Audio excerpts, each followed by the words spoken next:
اگلا سوال شافیہ صاحبہ پوچھتی ہیں، وہ کہتی ہیں کہ میں ایک رائٹر ہوں، اصلاحی اور اسلامی تحریریں اور نظمیں لکھتی ہوں۔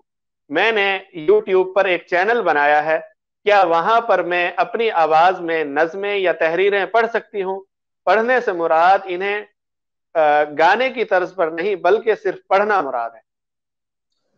دیکھیں، چونکہ آپ خاتون ہیں تو بہت اچھی بات ہے کہ آپ اچھی رائٹر ہیں اور نظمیں لکھتی ہیں، نعتیں لکھتی ہیں، رسول اکرم صلی اللہ علیہ وسلم کی تعریف میں اشعار کہتی ہیں، تو یہ تو بہت ہی قابل تحسین ہے۔ اللہ تعالیٰ اس صلاحیت میں اور اضافہ کرے، لیکن آپ کا اس طریقے سے چینل پر پڑھنا یہ ٹھیک نہیں ہے، اس لیے کہ خواتین کو حکم یہ ہے، جو خواتین سب سے بلند و بالا تھیں، جن کے تقدس پر کسی کو کبھی اشکال نہیں ہوا،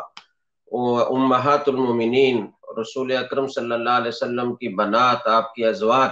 ان کو بھی یہ حکم ہے کہ فلا تخضعن بالقول فیطمع الذی فی قلبہ مرض، کہ وہ بھی اپنے آواز میں جو ایک فطری طور پر عورت کی آواز میں ایک لچک ہوتی ہے، ایک نرمی ہوتی ہے، تو فرمایا کہ وہ قصدن اس میں تھوڑی درستی پیدا کریں، اس میں سختی پیدا کریں، تاکہ وہ لوگ جن کے دلوں میں مرض ہے وہ طمع نہ کریں۔ تو اس طرح کسی خاتون کا چینل پر پڑھنا، اور اس میں ظاہر ہے کہ سننے والے ہر قسم کا ذہن رکھنے والے لوگ ہوتے ہیں، ان کے دلوں میں غلط وساوس آئیں اور غلط خیالات آئیں، ان کے دلوں میں طمع پیدا ہو، اس کا امکان بالکل موجود ہے، بلکہ بہت غالب امکان ہے۔ سارے لوگ تو اتنے متقی پرہیزگار نہیں ہوتے کہ وہ آپ کی نعت اور آپ کی نظم سن کر اس کے جو مضامین ہیں صرف اسی سے استفادہ کریں اور ان کو آواز کی طرف کوئی رغبت نہ ہو اور غلط خیال نہ آئے۔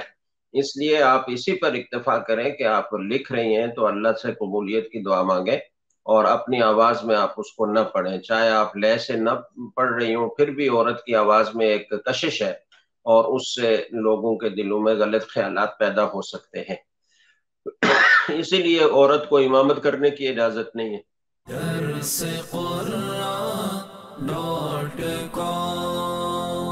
www.darsequran.com